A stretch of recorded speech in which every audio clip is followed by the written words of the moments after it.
Start.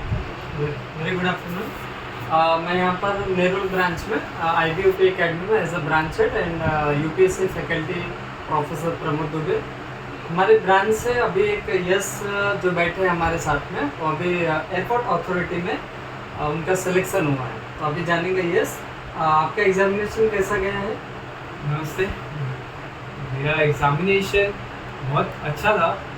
मैं पिछले 6-7 महीनों से प्रिपरेशन कर रहा हूँ ये एग्ज़ाम्स के लिए। CGL CHSL ये सारे एग्ज़ाम्स मैंने दिए थे, और उसमें इतना रिज़ल्ट मेरा उतना अच्छा आ नहीं रहा था। तो ये एक एग्ज़ाम ऐसा था जो ऑफलाइन था, जिसका फॉर्म ऑनलाइन फॉर्म नहीं था। बहुत सारे लोगों को पता नहीं रहता कि ऑफलाइन भी फॉर्म्स निकलते हैं, तो उस हिसाब से मैंने ये फॉर्म भर दिया।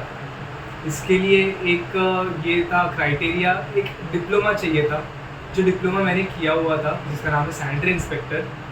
तो वो डिप्लोमा के बेसिस पे मैंने ये एग्ज़ाम दिया, जो मैंने क्लियर किया। ये जो एग्ज़ाम है ये आता है मिनिस्ट्री ऑफ हेल्थ के under, health and family welfare. और उसी एग्ज़ाम को मैंने क्लियर करके इसका इंटरव्यू देके अभी मैं इंटरनेशनल एयरपोर्ट पे एज अ हेल्थ असिस्टेंट काम कर रहा था। यस, हमारे क्लास का योगदान क्या रहा?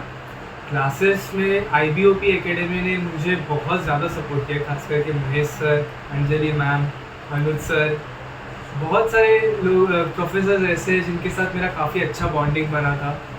रोहित सर जैसे, उन्होंने कभी मुझे ऐसा मना नहीं किया कि नहीं यश अभी हमारा टाइम ख़त्म हो गया, हम तुम्हें नहीं पढ़ाएंगे। जो कुछ भी मेरे डाउट्स रहते थे, हमेशा सर ने जितने भी थे हमेशा मुझे उन्होंने सारे डाउट्स क्लियर कराए। यस, बच्चों को ये बताइए कि डिसिप्लिन में क्या रिक्वायर रहता है कि जैसे कुछ नहीं हुआ तो अपने आप को पनिशमेंट कैसे करे या अपने आप को कैसे आगे लेके जाए, उसके लिए क्या करते हैं? डिसिप्लिन, अगर मेरे हिसाब से अगर डिसिप्लिन का डेफिनेशन तो इतना ही रहेगा कि कुछ भी हो जाए, अगर एक गोल सेट कर लिया है ना, तो उसमें किंतु परंतु नहीं होना चाहिए।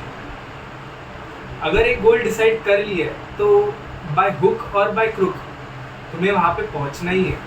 तो वो डिपेंड तुम पे करता है कि तुम्हें उसको कहाँ से और कैसे लेके जाना है। यस, अगर तुम प्रॉपर वे फॉलो करोगे, एक पर्टिकुलर टाइम दोगे, 4 घंटा 6 घंटा, वो 4-6 घंटे में ऐसा होना चाहिए कि जो तुम पढ़ रहे हो वो तुम बहुत बेस्ट तरीके से पढ़ रहे हो। ऐसा पढ़ो 4-6 घंटे के लिए कि वो तुम जिंदगी भर ना भूलो। वरना तुम 8-8 10-10 घंटे बुक लेके बैठोगे, आज पढ़ोगे कल भूल जाओगे, उसको कोई मतलब नहीं है। डिसिप्लिन इतना ही रहना चाहिए कि रोज़ पढ़ना है, रोज़ प्रैक्टिस करनी है। मैथ्स और रीजनिंग ये जो सब्जेक्ट्स है ये सिर्फ और सिर्फ प्रैक्टिस से ही बननी है। ये ऐसा नहीं है कि आज मैंने एक टॉपिक ख़त्म कर लिया तो वो मेरा क्लियर हो गया, ऐसा नहीं होता। जब तक हम लोग प्रैक्टिस नहीं करते तब तक वो हम क्लियर नहीं कर सकते। अच्छा, एक भ्रामक चीज़ है बच्चों के बीच में कि 2 घंटा पढ़े कि 8 से 9 घंटा पढ़े, इसके बारे में ज़रा बच्चों को डिस्कशन करें। पढ़ाई जो है मेरे लिए मैंने हमेशा रखा है कि क्वालिटी रहनी चाहिए, क्वांटिटी नहीं। Yes sir. तुम 10 घंटा पढ़ो, वही मैंने अभी आपको बोला, 10 घंटा पढ़ के भी कोई बच्चा फेल हो जाता है, वही 1 घंटा 2 घंटा पढ़ के बच्चा पास हो जाता है। तो ये क्वालिटी और क्वांटिटी का डिफरेंस है। अगर तुम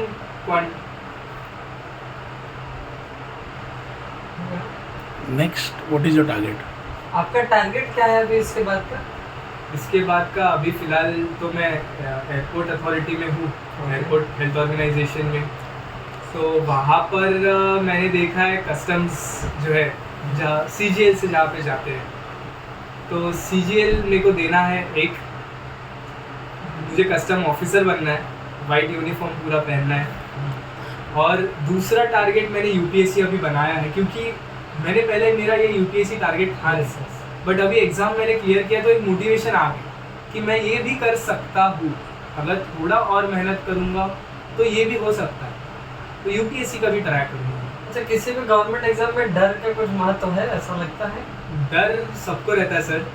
डर ऐसी चीज़ है कि गवर्नमेंट एग्ज़ाम में, हाँ, अगर कोई बच्चा टाइम पास के लिए कर रहा है तो उसको डर नहीं नहीं रहता, करना, नहीं होगा, डर बिल्कुल नहीं रहेगा उसको। वरना मेरी हालत तो कभी कभी ऐसे होती थी, मैं एग्जामिनेशन हॉल में एंटर किया हूँ, कंप्यूटर के सामने बैठा हूँ और मेरे पैर काँप रहे हैं, मैं इतना डर चुका हूँ पहले भी।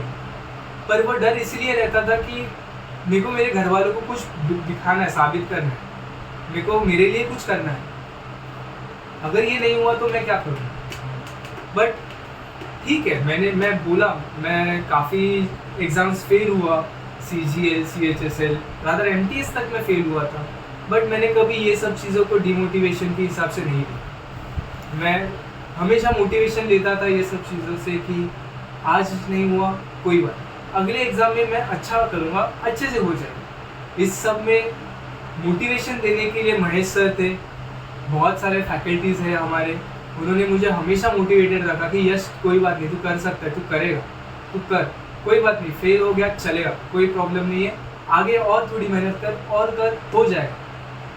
बेटा एक लास्ट क्वेश्चन ये है कि नेगेटिविटी का क्या महत्व है? घर वालों का नेगेटिविटी, सोसाइटी का नेगेटिविटी, बड़ा क्वेश्चन रहता है ना सारे बच्चों का।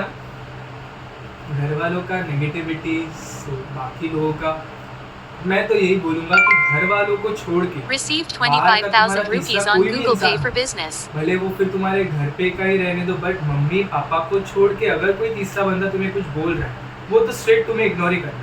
एक कान से सुनो, दूसरे कान से निकाल दो, उन बातों पे ध्यान बिल्कुल नहीं देना। मम्मी पापा जो बोलते हैं वो आज मुझे समझ रहा है कि वो हमारे लिए बोलते हैं। मैं भी सबकी तरह ऐसे ही मैं चिड़चिड़ करता था, मम्मी पापा बहुत डांट रहे हैं, नहीं हो रहा है एग्ज़ाम क्लियर, बट आज मुझे पता है कि वो कितने खुश है मेरे लिए। साइमल्टेनियसली कहने का मतलब है जिसको इफेक्ट पड़ रहा है ना, आप उसके बारे में विचार करो, आप पूरे सोसाइटी के बारे में, आप पूरे गांव वालों के बारे में विचार मत करो कौन क्या नेगेटिव बातें कर रहा है।